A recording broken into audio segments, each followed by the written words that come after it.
کی تاریخ۔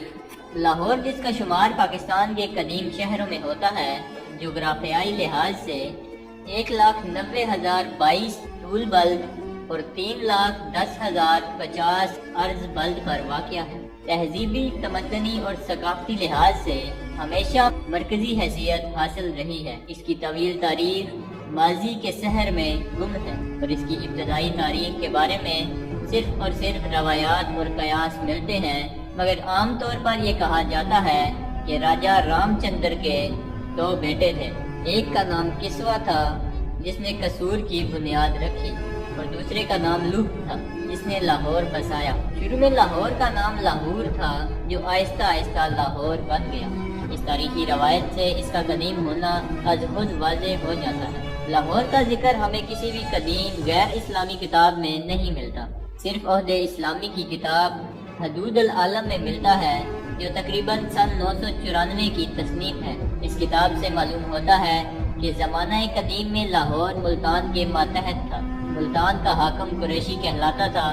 الغرض تاریخ میں لاہور کی موجودگی کا واضح ثبوت سمکدگین اور اس کے بیٹے محمود غزنوی کے حملوں کے دوران ملتا ہے، جب اس نے شمالی ہند فتح کیا، جس کی نشاندہی محکمہ آثار قدیمہ نے بھی 1959 میں قلعہ لاہور میں جدید خطوط پر کھدائی کرنے کے بعد کی۔ کھدائی سے ملنے والے آثار سے یہ معلوم ہوتا ہے کہ مسلمانوں کی آمد سے پہلے اس قلعے کی کوئی خاص اہمیت نہ تھی، لیکن عہد غزنوی سن 976 سے لے کر ابراہیم لودھی سن 1526 تک آنے والی حکومتوں میں لاہور کو ایک نمایاں مقام حاصل رہا۔ اس سلسلے میں سلطان محمود غزنوی نے 1021 کو لاہور فتح کرنے کے بعد ایک نیا قلعہ تعمیر کروایا۔ برصغیر کے پہلے مسلم سلطان قطب الدین ایبک کی تاج پوشی قلعہ لاہور میں ہی ہوئی، اور اسی شہر میں وہ چوگان کھیلتا ہوا جاں بحق ہو گیا۔ اس طرح جب تغلق سلطنت زوال کے دہانے پر پہنچی تو شیخا کھوکھر لاہور پر قابض ہو گیا۔ 1421 میں سید مبارک شاہ نے شیخا کھوکھر کے بیٹے جسرت کھوکھر کو شکست دے کر لاہور پر قبضہ کر لیا۔ اگرچہ اولین مغل بادشاہ ظہیر الدین بابر کے ہاتھوں لاہور شہر کو خاصا نقصان اٹھانا پڑا، مگر بعد کے مغل شہنشاہوں نے لاہور کی کافی پذیرائی کی۔ شیر شاہ سوری نے ہمایوں کو شکست دینے کے بعد ہیبت خان نیازی کو حاکم لاہور مقرر کیا، جس نے قلعہ لاہور میں رہائش اختیار کی، لیکن زیادہ دیر قیام نہ کر سکا اور دوبارہ ہمایوں کا ناز حکومت پر قابض ہو گیا۔ ہمایوں کی اچانک موت پر اس کے بیٹے جلال الدین اکبر کی تاج پوشی قلعہ نور میں ہوئی، تو اس وقت اکبر کی عمر 12 سال تھی۔ وہ 1557، 1571 اور 1586 کو لاہور آئے اور باقاعدہ طور پر پختہ اینٹوں کے ساتھ قلعہ تعمیر کرنے کی ہدایت کی اور لاہور کو دارالسلطنت بنایا۔ اکبر کی وفات کے بعد اس کا بیٹا نور الدین جہانگیر انان حکومت سنبھالنے کے بعد 1606 میں لاہور آیا اور 1 سال تک قلعہ میں قیام کیا۔ یہاں قیام کے دوران بہت سی عمارات تعمیر کروانے کا حکم صادر فرمایا۔ جہانگیر کے بعد اس کے بیٹے شاہ جہاں نے اپنی حکومت کے پہلے ہی سال میں شاہی قلعہ لاہور میں خوبصورت عمارات تعمیر کروانے کا حکم جاری کیا۔ صوبیدار وزیر خان کے زیر انتظام تمام نئی عمارات کی تعمیر مکمل ہوئی اور 1638 میں شاہ جہاں قلعہ میں کچھ عرصے کے لیے قیام پذیر ہوئے۔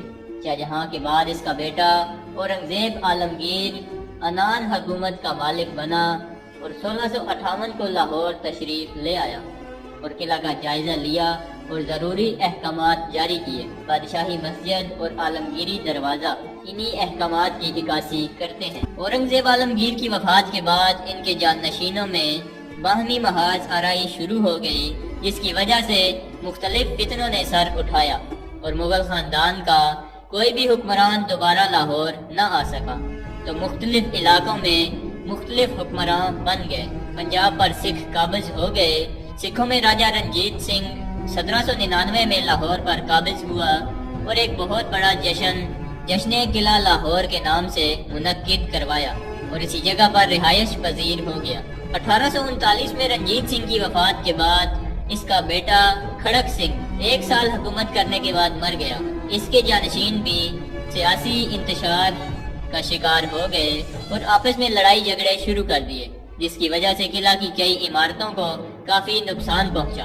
سب سے آخر میں دلیپ سنگھ نے حکومت سنبھالنے کی کوشش کی، مگر دوسری طرف رانی جندرا رنجیت سنگھ کی بیوی اور کچھ سکھوں نے مل کر انگریزوں کے خلاف جنگ چھیڑ دی، جس کے نتیجہ میں انگریز فوج قلعہ پر قابض ہو گئی اور 1849 کو راجہ دلیپ سنگھ کو معزول کر کے سکھ حکومت کا ہمیشہ کے لیے خاتمہ کر دیا اور مکمل طور پر لاہور انگریزوں کے کنٹرول میں چلا گیا۔ 1849 سے 1927 تک شاہی قلعہ انگریز کا مسکن رہا۔ انہوں نے اپنی مرضی کے مطابق اس میں کافی تبدیلیاں کی اور مختلف عمارتوں کو گرا کر فوجیوں کی آسانیوں کے لیے گرجا گھر، شراب خانے، دفاتر اور کئی اسلحہ خانے بنائے، جس سے تاریخی ورثہ کو کافی نقصان پہنچا۔ بالآخر 1927 میں محکمہ آثار قدیمہ نے اس قلعہ کو اپنی تحویل میں لے لیا اور اس کو اصل حالت کے مطابق بنانے کی کوشش شروع کر دی۔ ناظرین، امید کرتا ہوں ہماری آج کی یہ کاوش آپ احباب کو پسند آئی ہوگی۔ ویڈیو پسند آنے کی صورت میں اسے لائک اور دوستوں کے ساتھ شیئر کرتے ہوئے اپنی قیمتی رائے سے ہمیں ضرور آگاہ کریں۔ ہماری اگلی ویڈیو کے آنے تک اپنا اور اپنے پیاروں کا ڈھیر سارا خیال رکھیں۔ اللہ حافظ۔